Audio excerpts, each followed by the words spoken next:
आपण आज नवीन टॉपिक चालू करतोय. आपण एक टॉपिक पूर्ण केला इनऑर्गॅनिक केमिस्ट्रीचा. बायोकेमिस्ट्री हा टॉपिक आपण पूर्ण केलेला आहे. आता आपण नवीन टॉपिक न्यूक्लिअर केमिस्ट्री चालू करतोय.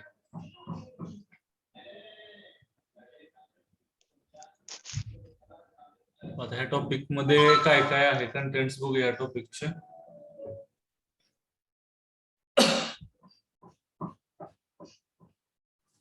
बघा कंटेंट्स मध्ये काय काय आहे तर nuclear reactions and energetic of nuclear reactions हा आपला पहिला पॉइंट आहे. दुसरा पॉइंट आहे टाइप्स ऑफ न्यूक्लिअर रिएक्शन्स.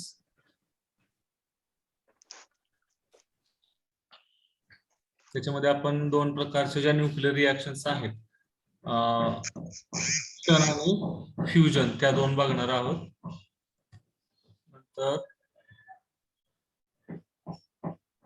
तिसरा पॉइंट आहे use of uranium, thorium and plutonium for atomic energy in nuclear reactor. म्हणजे थोरियम, युरेनियम आणि प्लुटोनियम यांचे यूज आपण बघणार आहे. कशाच्या संदर्भात तर ॲटॉमिक अणुऊर्जेच्या संदर्भात ह्या तिघांचे यूज आपण बघणार आहे. हे तिघ जण वापरून अणुऊर्जा किंवा ते ॲटॉमिक एनर्जीचं कन्व्हर्जन त्या इलेक्ट्रिकल एनर्जी मध्ये कसं केलं जातं हे आपण त्या पॉइंट मध्ये शिकणार. लास्ट पॉइंट आहे applications of radio isotopes as tracers. त्यांची वेगवेगळे आयसोटोप ऍप्लिकेशन्स आपण बघणार आहे. सो हे छोटेसे 4 पॉइंट आहेत. सिंपल आहे. ह्याच्या अगोदर सुद्धा आपल्याला बऱ्याचदा म्हणजे 12वी पासून वगैरे थोडं थोडं ह्यातला पाठ झालेला आहे.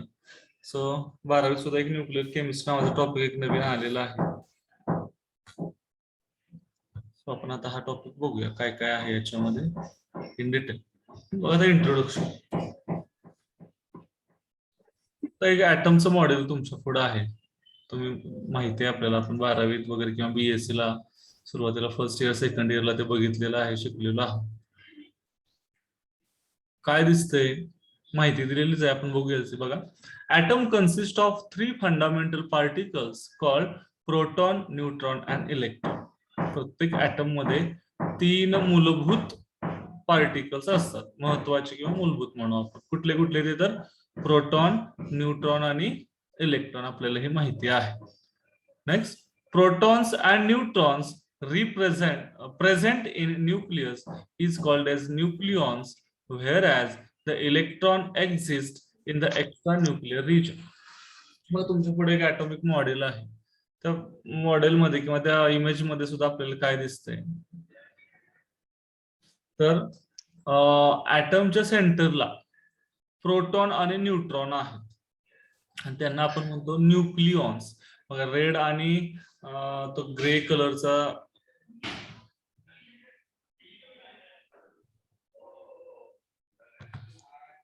इथं आपण सेंटरला बघा ह्या रेड आणि ह्या ग्रे कलरचे स्पॉट्स दाखवले.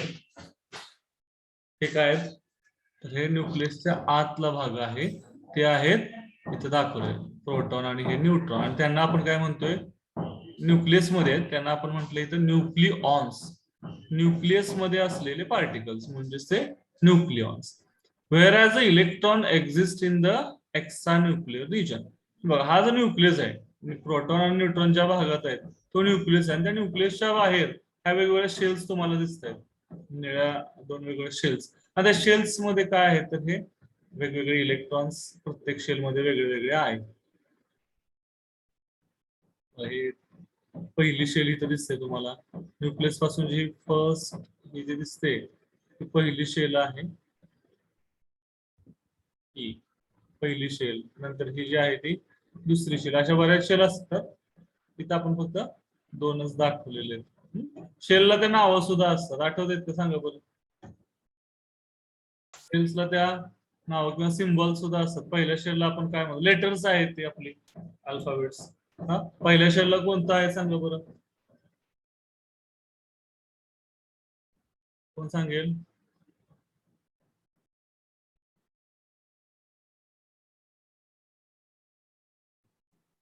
KLMN तेच.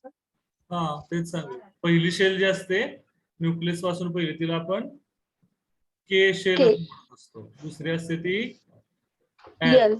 KLMNO अशी पुढं ते असतात नंबर. तर ते माहित आहे. मग इथं आपल्याला काय सांगितलं आपण फक्त काय बघितलं फक्त तर हा जो एक ऍटम आहे त्या ऍटम मध्ये 3 फंडामेंटल पार्टिकल असतात. त्यांचं नाव आहे प्रोटॉन, न्यूट्रॉन आणि हा इलेक्ट्रॉन. ओके. मग हे प्रोटॉन आणि न्यूट्रॉन कुठं आहेत तर न्यूक्लियसच्या सेंटर मध्ये आहेत. त्यांना आपण एकत्रितपणे न्यूक्लिऑन्स असं म्हणतोय. आणि जे तिसरा जो पार्टिकल आहे त्याला आपण इलेक्ट्रॉन म्हणतो ते कुठं आहेत न्यूक्लियसच्या बाहेर वेगवेगळ्या शेल्स मध्ये. ते काय आहेत शेल्स मध्ये ते आहेत. त्याला आपण एक्स्ट्रा न्यूक्लिअर रिजन म्हणतो. न्यूक्लियसच्या बाहेर एक्स्ट्रा न्यूक्लिअर रिजन मध्ये ते पार्टिकल्स आहेत. हे झालं थोडस ऍटमचं स्ट्रक्चर कसं आहे ते आपण बघितलं. पुढे बघा आता next point. Nuclei of atom involve in nuclear reaction. आपल्या टॉपिकचं नाव आहे न्यूक्लिअर केमिस्ट्री. म्हणजे आपण ह्यात काय बघणार आहोत तर न्यूक्लिअर रिएक्शनचा अभ्यास करणार आहोत.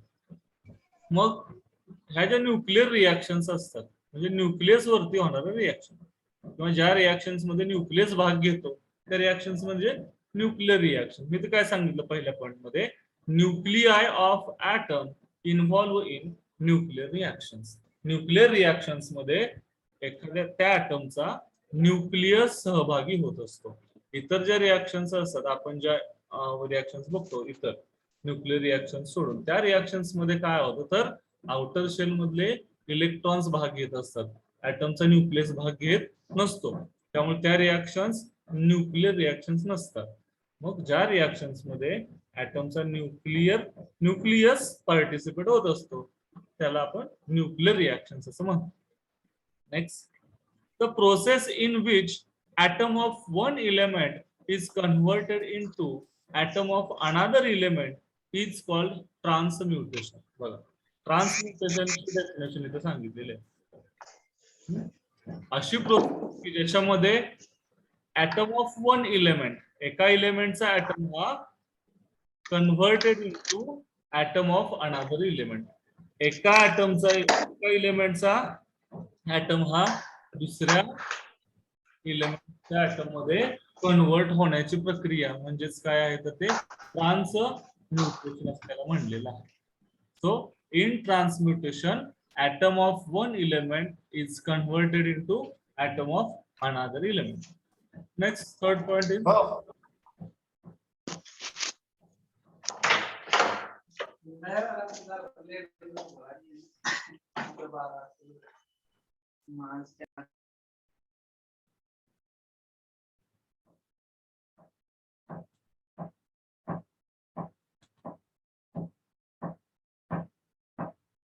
next one. Transmutation takes place naturally or artificially. बघा आपण ट्रान्सम्युटेशन म्हणजे काय म्हटलं की एका एलिमेंटचा ऍटम हा दुसऱ्या एलिमेंटच्या ऍटम मध्ये कन्वर्ट होत असतो. हे जी ट्रान्सम्युटेशनची प्रोसेस आहे ही दोन पद्धतीने होऊ शकते. नॅचरली सुद्धा आणि आर्टिफिशियली सुद्धा. म्हणजे आपण निसर्गामध्ये सुद्धा ह्या ट्रान्सम्युटेशनच्या प्रक्रिया घडून येतात. त्याचबरोबर लॅब मध्ये म्हणजे आपण आर्टिफिशियली सुद्धा ह्या ट्रान्सम्युटेशनच्या प्रक्रिया घडवून आणू शकतो. Next. During certain nuclear reactions spontaneous, continuous, active radiations are emitted called radioactivity and substances emitting such radiations are called radioactive substances. Radio activity म्हणजे काय इथं सांगितलेलं. अशा काही न्यूक्लिअर रिएक्शन्स असतात की ज्यांच्यामधून बघितलं काय सांगितले 3 हे महत्वाचे शब्द. स्पॉन्टेनियस म्हणजे आपोआप, कंटिन्युअस म्हणजे सतत आणि ऍक्टिव्ह रेडिएशन्स बाहेर पडत असतात. अशा न्यूक्लिअर रिएक्शन्स की ज्यांच्यामधून आपोआप म्हणजे स्पॉन्टेनियस, सतत आणि ऍक्टिव्ह रेडिएशन ऍक्टिव्ह अशी रेडिएशन्स बाहेर पडतात त्यांना काय म्हणतो आपण त्याला रेडिओ ऍक्टिव्ह. मराठीमध्ये त्याला किरणोत्सारित असं म्हणतो आपण. एखाद्या इलेमेंटच्या ऍटम मधून काय होत असतं रेडिएशन्स वेगवेगळे बाहेर पडत असतात. वेगवेगळे रेडिएशन्स बाहेर पडत असतात. ती रेडिएशन्स काही वेळा म्हणजे स्पॉन्टेनियस असतात आणि सतत बाहेर पडत असतात. मग ह्या गोष्टीला आपण काय म्हणतो तर रेडिओ ऍक्टिव्हिटी, किरणोत्सारिता. एखाद्या ॲटम मधून रेडिएशन्स इमिट होण्याची प्रक्रिया. आणि ज्या पदार्थामधून बघा, and substances emitting such radiations are called radio substances. आणि ज्या पदार्थांमधून अशी रेडिएशन्स इमिट होतात बाहेर, त्या पदार्थांना आपण रेडिओ ऍक्टिव्ह सबस्टन्सेस असं म्हणतो. सो 2 पॉइंट आहेत सांगितलं आपण इथं. रेडिओ ऍक्टिव्हिटी म्हणजे काय आणि रेडिओ ऍक्टिव्ह सबस्टन्सेस म्हणजे काय.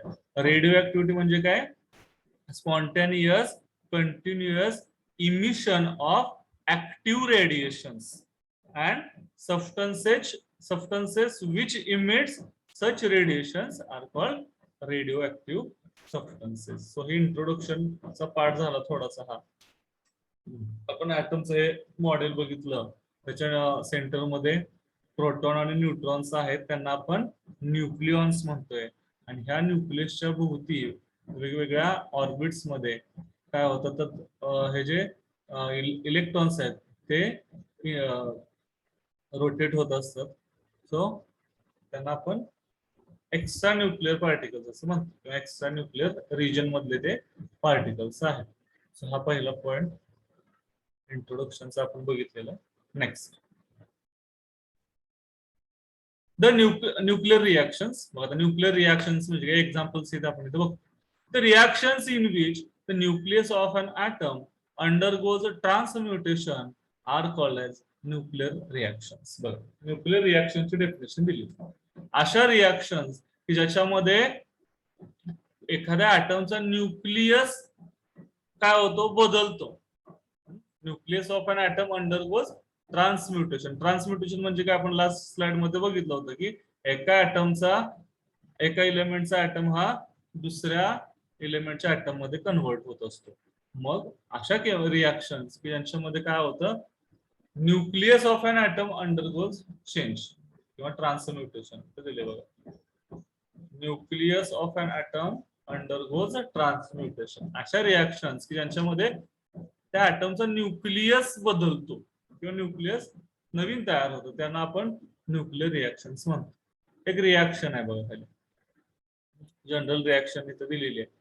आता पहिला जो हा सिम्बॉल आहे हा बीई आहे, बेरिलियम आहे. बॉटमला इथं एक आकडा आहे 4 लिहिलेला आहे. त्या बेरिलियमच्या एक वरच्या बाजूला सुद्धा एक आकडा लिहिलेला आहे 9 आहे. हे काय काय आपण ते बघणारच आहोत. So beryllium plus helium gives carbon and neutron. असे जनरल रिएक्शन आहे. यात काय काय टर्म्स आहेत हे मी तुम्हाला सांगणारच आहे. बघा, beryllium plus helium gives carbon plus neutron. हे एक न्यूक्लिअर रिएक्शन आहे. काय काय ह्याचा टर्मचा अर्थ बघा. Here each symbol represents the nucleus of corresponding species. आता इथे तुम्हाला 4 वेगळे वेगळे सिम्बॉल दिसत आहेत. B for beryllium, H for helium, C for carbon and small N for neutron. So हे 4 जे सिम्बॉल आहेत ते काय, हे वेगवेगळ्या स्पेसिस किंवा वेगवेगळे हे ऍटम आहेत ते इथं काय करतात, रिप्रेझेंट करत आहेत. आता पुढं म्हणजे कळालं, सिम्बॉल्स हे ऍटमचे आहेत. आता जे डिजिट्स आहेत, नंबर्स जे दाखवले थोडक्यात सबस्क्रिप्टला आणि सुपरस्क्रिप्टला. सबस्क्रिप्टला म्हणजे हे बॉटमला असणार आहे आणि सुपरस्क्रिप्टला म्हणजे हे टॉपला असणार आहे, हे लक्षात ठेवा. सो इथं काय सांगितलंय, सबस्क्रिप्ट इंडिकेट्स ऍटॉमिक नंबर आणि ऍटॉमिक नंबरचा सिम्बॉल झेड हे आपल्याला माहिती आहे. सबस्क्रिप्ट म्हणजे बॉटमला बघा काय काय आहे. बेरिलियम सबस्क्रिप्टला 4 आहे म्हणजे बेरिलियमचा ऍटॉमिक नंबर 4. हेलियम सबस्क्रिप्टला 2 आहे म्हणजे त्याचा ऍटॉमिक नंबर 2 आहे. Carbon atomic number 6. हा न्यूट्रॉन आहे, न्यूट्रॉनला काय ऍटॉमिक नंबर नाहीये. सो लक्षात घ्या, बॉटमला जे नंबर्स आहेत ते काय सांगतायत तर ऍटॉमिक नंबर त्या त्या स्पेसिसचा किंवा त्या त्या एलिमेंटचा रिप्रेझेंट करत आहे. आता जो हा टॉपला आहे वरच्या बाजूला जो नंबर आहे तो कशाचा आहे बघा बरं. त्याला आपण सुपरस्क्रिप्ट म्हणतोय. Superscript gives mass number which is shown as A. Capital ए म्हणजे मास नंबर कॅपिटल झेड म्हणजे काय, ऍटॉमिक नंबर. मग हे जे टॉपला लिहिलेले आहेत बघा, बेरिलियमच्या ह्या सुपरस्क्रिप्टला 9 असं लिहिलेलं आहे, म्हणजे बेरिलियमचा ऍटॉमिक मास 9 आहे इथं बघा, हे इथं दाखवलेलं.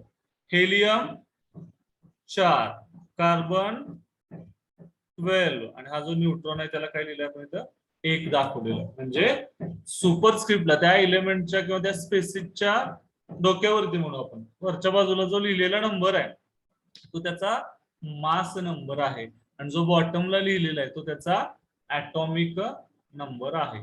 सो ह्यातल्या ही जी रिॲक्शन आपण इथं बघितली, ह्या रिॲक्शन मध्ये जे वेगवेगळे कोणत्या गोष्टी आहेत आणि त्यांचा अर्थ काय ते आपण बघितलं. हे जे सगळे सिम्बॉल्स आहेत ते एक एक कोणता तरी त्या एलिमेंटचा न्यूक्लियस रिप्रेझेंट करत असतात.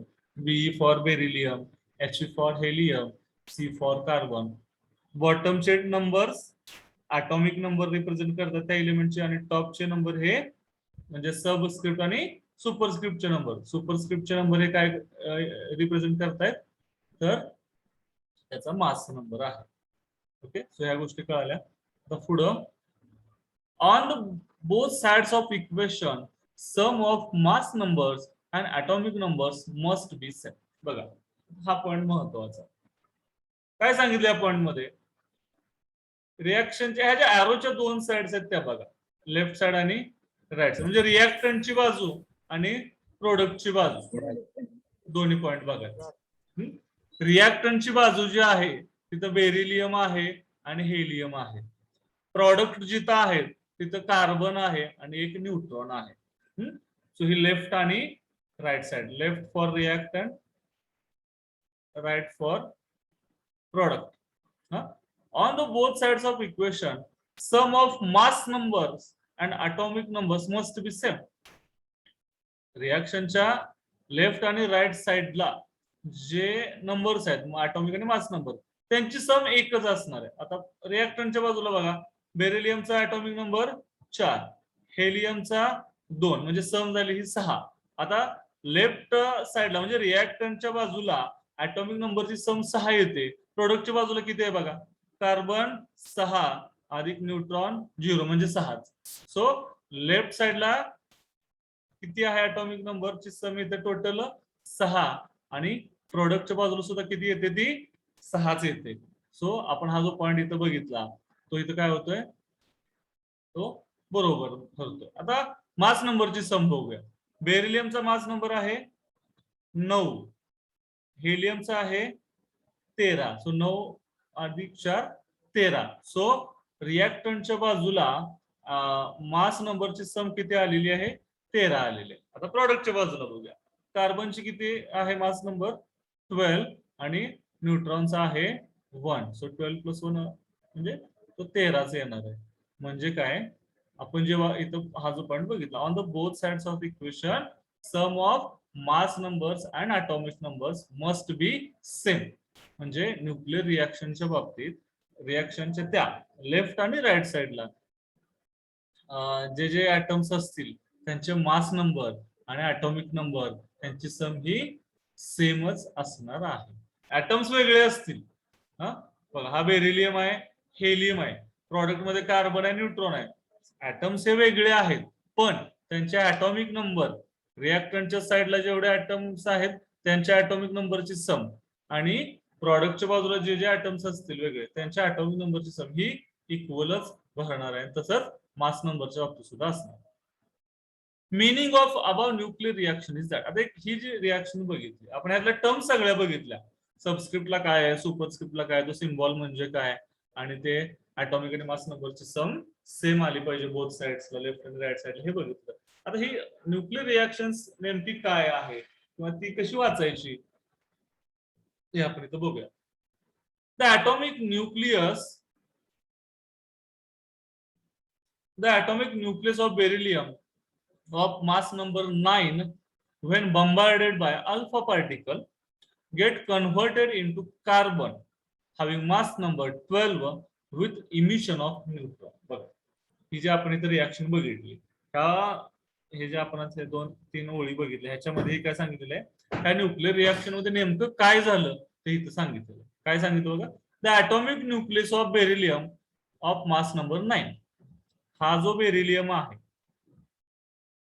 9 एवढं मास असलेला बेरिलियमच्या न्यूक्लियस वरती काय केलं, व्हेन बंबार्डेड बाय 9 एवढा ॲटॉमिक मास असलेल्या बेरियमच्या न्यूक्लियस वरती बंबार्ड केलेलं आहे. कोण बंबार्ड केलेलं आहे, कशाच बंबार्डिंग केलेलं आहे, तर अल्फा पार्टिकलचं केलेलं आहे. अल्फा पार्टिकल म्हणजेच हेलियमचा न्यूक्लियस, हे लक्षात ठेवा. 9 एवढा ॲटॉमिक मास असलेला 9 एवढं ॲटॉमिक मास असलेला बेरियमच्या न्यूक्लियस वरती एक अल्फा पार्टिकल बंबार्ड केलेला आहे. त्याच्यावरती तो बंबार्ड केला. काय झालं, गेट कन्व्हर्टेड इनटू, या बेरिलियमचं कन्व्हर्जन कशात झालं, get converted into carbon having mass number 12. त्या बेरिलियमचं कन्व्हर्जन कार्बन मध्ये झालं की ज्याचा मास नंबर किती आहे, 12 एवढा आहे. Having mass number 12 with emission of neutron, आणि त्याच्यातून एक पार्टिकल बाहेर सुद्धा पडला, इमिट झाला, इमिशन झालं कशाचं, तर न्यूट्रॉनचं इमिशन झालं. सो ही सिंपल अशी रिएक्शन काय आहे, तो काय सांगते, तर हा जो बेरियमचा न्यूक्लियस आहे त्याच्यावरती हेलियमचा हा जो हेलियम किंवा हा अल्फा पार्टिकल आहे हा बंबार्ड झाला, त्याच्यावरती तो आपण प्रोजेक्ट केला. त्याच्यातून काय झालं, तर एक कार्बनचा नवीन न्यूक्लियस तयार झाला आणि एक न्यूट्रॉन बाहेर पडला, इमिट झाला. अशी ही रिएक्शन आहे. म्हणजे हा हेलियम काय होय, काय तर हा बंबार्ड होतोय, म्हणजे हा प्रोजेक्टाईल आहे, आणि न्यूट्रॉन जो आहे तो बाहेर पडतोय, म्हणजे हा इजेक्टाईल आहे, इजेक्ट झाला, इमिशन झालं त्याचं. सो हे दोन गोष्टी लक्षात ठेवा. Next, according to Bethe this nuclear reaction can be represented in abbreviated notation as. ही जी वरची ही रिएक्शन आपण बघितली, हीच रिएक्शन शॉर्ट मध्ये पुढं ह्या बेथ नावाच्या सायंटिस्टनं शॉर्ट मध्ये कशी लिहायची ही न्यूक्लियर रिएक्शन हे सांगितलेलं.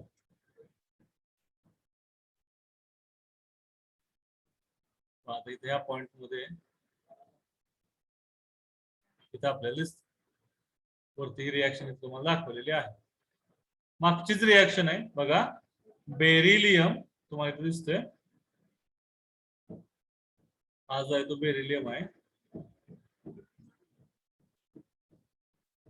हा बेरिलियम. इथं आता शॉर्ट मध्ये आपण बघतोय तिथं त्याचा ॲटॉमिक नंबर दिलेला नाहीये बॉटम, फक्त काय आहे त्याच्या सुपरस्क्रिप्टला इथं मास नंबर फक्त दिलेला आहे. आता बेरिलियमचा ॲटॉमिक नंबर काय फिक्सच राहणार आहे, हा सो 4, तो काही इथं दिलेला नाहीये. पुढं तो बेरिलियमचा सिम्बॉल लिहिला, पुढच्या टर्म्स लिहिला आपण बघा, बेरिलियम प्लस हेलियम लिहिला होता, तो इथं घेतलेला नाही. काय केलंय, एक ब्रॅकेट टाकलेलं, सिंपल ब्रॅकेट. ब्रॅकेट मध्ये काय आहे, अल्फा कॉमा स्मॉल एन. आता ह्याचा अर्थ काय, अल्फा पार्टिकल आहे आणि दुसरा स्मॉल एन म्हणजे काय, तर तो न्यूट्रॉन आहे. बघा आपले मागची रिएक्शन एकदा बघा व्यवस्थित. ही रिएक्शन कशी आहे, beryllium plus helium gives carbon plus neutron, अशी रिएक्शन आहे. आता पुढे बघा, मी इकडे घेतो कॉपी करून ती.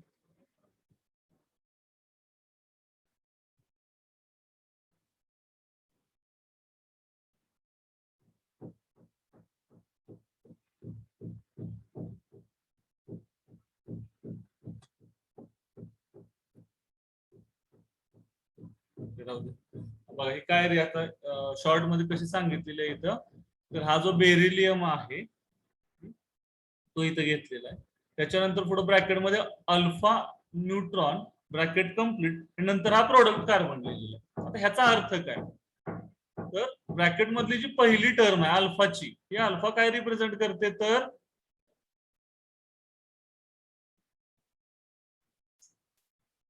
अल्फा रिप्रेझेंट्स, हा जो अल्फा आहे, अल्फा रिप्रेझेंट्स प्रोजेक्टाईल. बेरियम वरती कुणाची बंबार्डमेंट झालेली आहे तो म्हणजे अल्फा, जी पहिली टर्म लिहिलेली आहे. ओके, सो बेरिलियम आणि हा जो अल्फा पार्टिकल आहे, alpha particle bombards on beryllium, आणि नंतर आता पुढचा पार्ट बघा, हा स्मॉल एन आहे.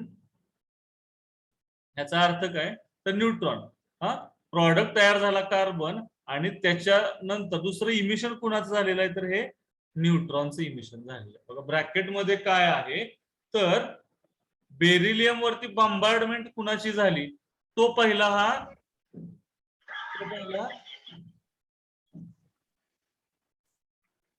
अल्फा.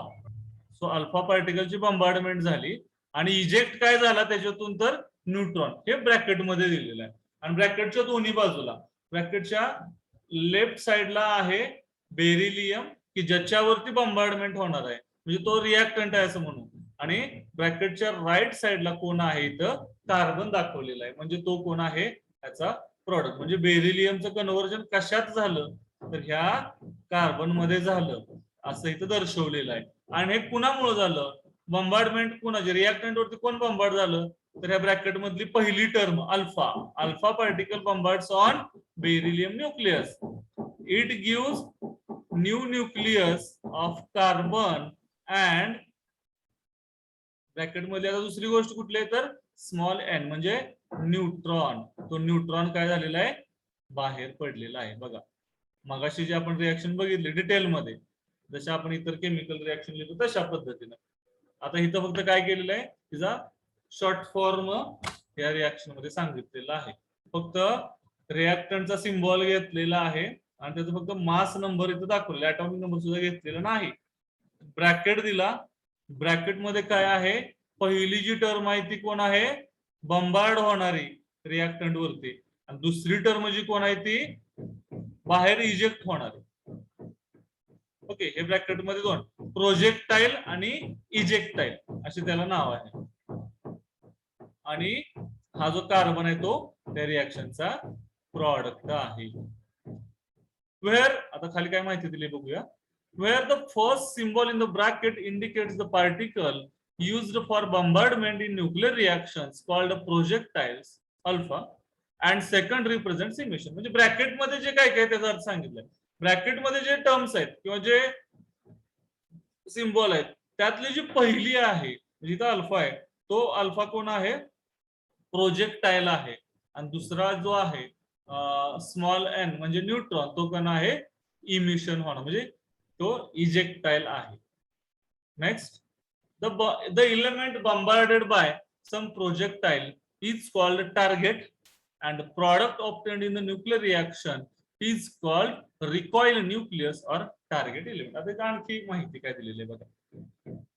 हा जो आपण ह्याला रिॲक्टंट म्हणतोय बेरिलियम, ह्याला काय म्हटलेलं, इट इज अ टार्गेट. हा जो अल्फा पार्टिकल आहे तो टार्गेट वरती म्हणजे बेरिलियम वरती काय होणार आहे, बंबार्ड होणार आहे. आणि ह्यांच्यामधून जे नवीन तयार होणार आहे ते काय आहे, तर आता इथं कार्बन तयार झालाय नवीन, त्या कार्बनला काय म्हटलेलं आहे, तर रिकॉइल न्यूक्लियस. काय म्हटलेलं आहे, ह्याला रिकॉइल न्यूक्लियस म्हटलेलं आहे. ओके, सो हे लक्षात ठेवा. काय आहे पूर्ण, आता ह्या चार टर्मचा आपण मिनिंग बघूया. बेरिलियम टार्गेट आहे, अल्फा जो आहे तो प्रोजेक्टाईल आहे, न्यूट्रॉन जो आहे तो इजेक्ट आहे, तो इजेक्ट झालेला आहे, आणि हा जो कार्बन आहे तो कोण आहे, रिकॉइल न्यूक्लियस आहे, म्हणजे नवीन तयार झालेला न्यूक्लियस आहे. सो ह्या चार टर्म, ही जी रिॲक्शन इथं आपण बघितली, ह्याच रिॲक्शनचा तो काय आहे, एक शॉर्ट फॉर्म आहे. Thus in general, the symbols that are used in brackets alpha, beta, gamma, neutron, deuteron particles. म्हणजे ही काही काय तर सिम्बॉल्स आपण ब्रॅकेट मध्ये ह्यापैकी बरेचसे सिम्बॉल्स वापरतो. इथं आपण दोन वापरले, अल्फा, न्यूट्रॉन. त्यांच्या इथं फक्त आपल्याला कुठले कुठले असतात हे ब्रॅकेट मधले सिम्बॉल ते सांगितले. अल्फा माहिती आहे आपल्याला, बीटा आहे, गॅमा, स्मॉल एन म्हणजे न्यूट्रॉन, स्मॉल डी म्हणजे ड्यूटेरॉन वगैरे वगैरे. आता अशीच काही उदाहरण आपण खाली बघू. 5 आहेत एक्झाम्पल इथं. पहिलं एक्झाम्पल बघा.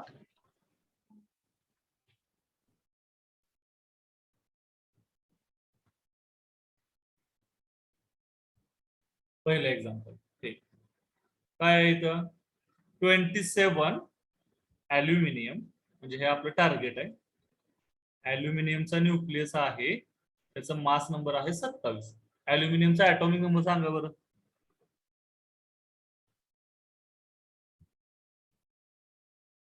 अल्युमिनियमचा ऍटॉमिक नंबर सांगा. आणि पुढे हा फॉस्फरस पण आहे, फॉस्फरसचा पण ऍटॉमिक नंबर सांगा. कोण सांगतोय? आदिती पाटील आहे का? एकदम सिंपल टर्म आहे. आदिती पाटील, अल्युमिनियम आणि फॉस्फरस. हा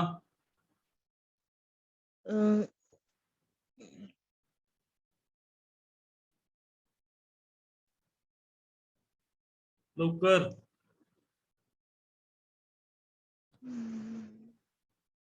दुसरं कोण सांगते? चॅट बॉक्सला टाकलं उत्तर तरी चालेल. पायल जगदाळे सांगा. अल्युमिनियमचा ऍटॉमिक नंबर. आता हे पण विचारायला लागायला नाही पाहिजे तुम्हाला, लगेच आलं पाहिजे. 13. आणि फॉस्फरस 15. सर 15. 15. ओके बरोबर दिले तो. एवढा वेळ कसा लागतोय? अल्युमिनियम. आता इथे ऍटॉमिक नंबर आपण त्या शॉर्ट फॉर्म मध्ये घेतलेले नाही, पण तुम्हाला ते माहिती आहे, ती माहिती असायलाच पाहिजे. ओके, सो अल्युमिनियम आहे, मास नंबर 27 म्हणजे तो आपला टार्गेट आहे. त्या टार्गेट वरती आता मला तुम्ही आन्सर द्यायचं. ब्रॅकेट मध्ये काय लिहिलेलं आहे? अल्फा आणि न्यूट्रॉन. आता ह्या अल्फा आणि एन पैकी प्रोजेक्टाईल कोण आहे, म्हणजे बॉम्बार्डमेंट कोणाची होणार आहे, आणि इमिशन कोणाच होणार आहे, म्हणजे इजेक्टाईल कोण आहे सांगा. ज्याला येतं त्याने सांगा. अनम्यूट व्हा आणि सांगा. दीपाली साबळे आहे का ऑनलाईन? दीपाली साबळे, हा आन्सर द्या.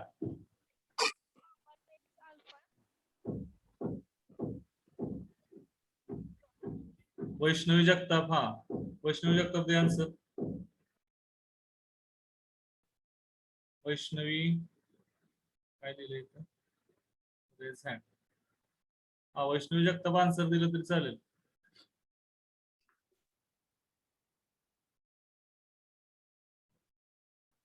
वेळ कमी राहिलेला आहे, 2-3 मिनिटं राहिले.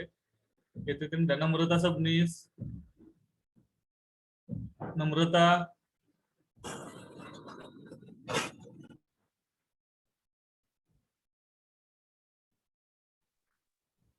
अरे आत्ताच मी सांगितलं, एवढा वेळ कसा लागतो तुम्हाला? सर सांगू का? हा सांग की. अल्युमिनियमचं हे होणार प्रोजेक्टाईल होणार, आणि फॉस्फरसचं हे होणार इमिशन होणार. अल्युमिनियम, अरे मी काय विचारलं, ब्रॅकेट मधले जे ह्या जे 2 टर्म्स आहेत, अल्युमिनियम हा टार्गेट आहे, कळलं का? ओके. आणि फॉस्फरस जो आहे तो कोण आहे आपला? रिकॉइल न्यूक्लियस, म्हणजे एक नवीन तयार झालेला प्रोडक्ट म्हणू आपण, हा रिकॉइल न्यूक्लियस. ब्रॅकेट मधले टर्म मला सांगा. तुझे सांगितलं आता ते फक्त ब्रॅकेट मधलं याला अप्लाय करून सांगितलं ते बरोबर, फक्त तो अल्युमिनियम सांगितलं. हा सांगा. अल्फाचं प्रोजेक्टाईल होणार आणि न्यूट्रॉनचं इजेक्टाईल. हा इमिशन होणार, बरोबर आहे. कोणी दिलं आन्सर? पायल जगदाळे. पायल दिलं, ओके बरोबर. हा सो पुन्हा एकदा सांगतो मी, बघा 1 मिनिट 1.5 मिनिटाचा वेळ. इकडे बघा, अल्युमिनियम जो आहे ह्या रिएक्शन मध्ये इट इज अ टार्गेट. हा टार्गेट आहे, म्हणजे तो आपला रिएक्टंट आहे. पण आता ब्रॅकेट मध्ये येऊया. ब्रॅकेट मधली पहिली term alpha. Alpha is a projectile. हा तो काय होणार आहे, म्हणजे त्याचं बंबार्डमेंट होणार आहे. Alpha bombards on aluminium. So हे 2 रिएक्टंट आहे असं कन्सिडर करा. ओके, नेक्स्ट ब्रॅकेट मधली दुसरी टर्म न्यूट्रॉन. ती कोण आहे? ती काय आहे तर ती इजेक्टाईल आहे, ती बाहेर निघून जाणारा पार्टिकल. आणि हा जो पी जो आहे फॉस्फरस, हा कोण आहे रिएक्शनचा? प्रोडक्ट, म्हणजे रिकॉइल न्यूक्लियस आहे. ह्या 4 टर्म लक्षात घ्या. आता लगेच उत्तर 1 मिनिटापेक्षा कमी वेळ आहे. ही दुसरी रिएक्शन सोडियमची. ह्याच्यामध्ये टार्गेट कोण आहे? रिकॉइल न्यूक्लियस कोण आहे? नंतर प्रोजेक्टाईल आणि इजेक्टाईल. सांगा कोण सांगेल? सांगू का सर? हा सांग सर. एन आहे तो टार्गेट आहे, बरोबर. आणि एन आहे तो प्रोडक्ट आहे. हा एनी म्हणजे काय? याने म्हणजे न्यूऑन. Okay, Neon. ब्रॅकेट मधले टर्म सांगा. पी काय P आहे? projectile, P is a projectile, projectile आणि projectile, alpha emission, emission. Emission. बरोबर. नेक्स्ट तिसरी रिएक्शन